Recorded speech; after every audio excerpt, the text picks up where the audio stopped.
नमस्कार, न्यूज 80 पर स्वागत है आपका। मैं हूं आपके साथ सुहानी मलिक। और साल 2014 में जब केंद्र में बीजेपी की सरकार बनी तो सब कुछ ठीक था। वरुण गांधी बीजेपी के फायर ब्रांड नेताओं में आते थे, लेकिन कहते हैं ना कि वक्त बदलता है, हालात बदलते हैं, और वक्त बदला है। आज ये दौर है कि वरुण गांधी बीजेपी पर ही अक्सर तंज कसते हुए नजर आते हैं और बीजेपी को महंगाई, बेरोजगारी और किसानों के मुद्दे पर खरी खोटी सुनाने से पीछे नहीं हटते। और एक बार फिर से वरुण गांधी का एक बयान खूब सुर्खियां बटोर रहा है। चलो आपको पूरा मामला समझाते हैं। दरअसल उत्तर प्रदेश स्थित पीलीभीत के सांसद वरुण गांधी बीते लंबे वक्त से अपने बयानों को लेकर चर्चा में रहते हैं। बीते कुछ महीने से उनके बीजेपी छोड़कर कांग्रेस या समाजवादी पार्टी में शामिल होने की अटकलें चल रही थी, लेकिन इसी बीच बीजेपी सांसद ने एक कार्यक्रम के दौरान बड़ा बयान दिया और फिर उसी वक्त उसी दावे से पलट भी गए। कार्यक्रम के दौरान लोगों को संबोधित करते हुए वरुण गांधी ने कहा कि मैं 4 साल पहले इसी गाड़ी में आपसे वोट मांगने आया था और आज मैं 4 साल बाद इसी गाड़ी में आपके सामने वोट मांगने आया हूं। लेकिन फिर वरुण गांधी अपने बयान से पलट गए और कहा कि अब तो मैं वोट मांगने नहीं आया, लेकिन जब आऊंगा तो इसी गाड़ी में आऊंगा। तो वहीं इस दौरान वरुण गांधी ने यह तक कह दिया कि अगर आप भी अपनी आवाज नहीं उठाएंगे तो मैं कुछ नहीं कर पाऊंगा। सांसद वरुण गांधी ने कहा कि हमारा देश बहादुर लोगों का देश है।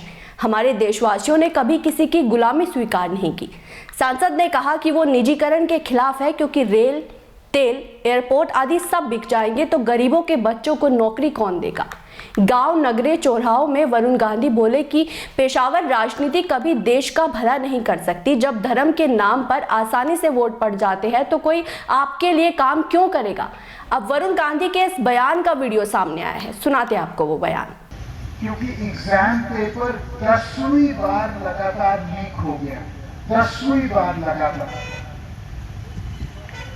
पिछले 5 वर्षों में देश के 38 करोड़ लोगों ने सरकारी नौकरी के लिए एग्जाम लिखा। 38 करोड़ लोगों ने। कितने नौकरियों के लिए? 8 लाख नौकरियों के लिए। और वो अंत में नौकरियों की भरपाई कितनी हुई? 3 लाख। 1 करोड़ सरकारी नौकरी इस समय खाली है। मेरे हाथ जोड़ के विनती है कि इससे पहले कि हम कोई काम करें, हम देश के नौजवानों को अपने पैर पे खड़े होने के लिए एक मौका दें।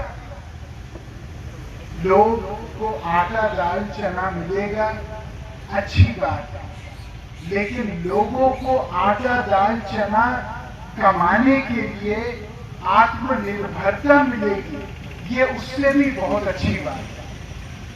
हम अपने देश के लोगों को खड़े करें, अगली पीढ़ी को खड़ी करें, बेकारी दूर करें, बेरोजगारी दूर करें, लोगों को देश में हिस्सा ज्यादा दें।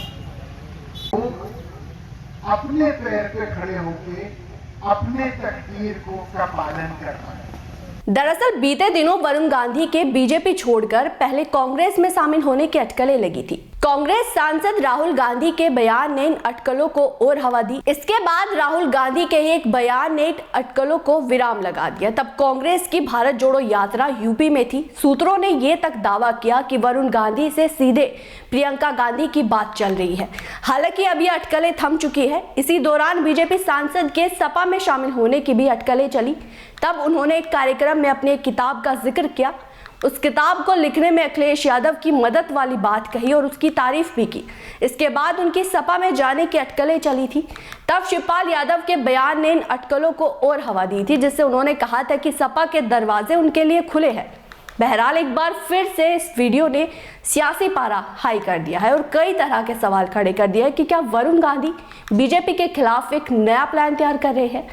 अब इस सवाल का जवाब तो आने वाला वक्त ही देगा। फिलहाल इस पेशकश में इतना ही। देश और दुनिया की बाकी तमाम खबरों के लिए बने रहे न्यूज 80 के साथ। नमस्कार। सफलता की ओर न्यूज 80 के बढ़ते कदम, करोड़ों दर्शकों का पसंदीदा न्यूज चैनल न्यूज 80 अब जियो टीवी पर भी।